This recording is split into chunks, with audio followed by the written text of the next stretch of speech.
আসসালামু আলাইকুম, কেমন আছেন সবাই? আশা করি ভালো আছেন। আপনাদের সামনে নিয়ে আসলাম একটি ছোট মিনি ব্লগ।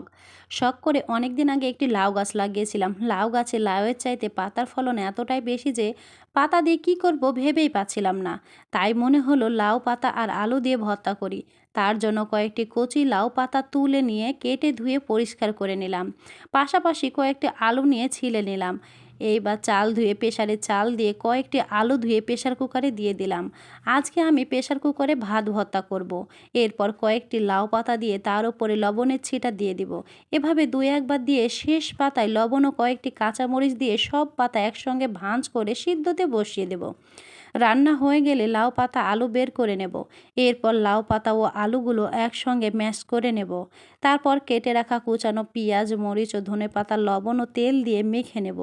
এরপর গরম ভাতে লাউ ও আলুর ভর্তা খেতে মাশাআল্লাহ সেই স্বাদ হয়েছিল।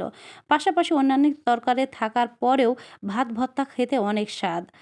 ভিডিওটি ভালো লাগলে একটা লাইক, কমেন্ট, শেয়ার করে দিবেন। আল্লাহ হাফেজ।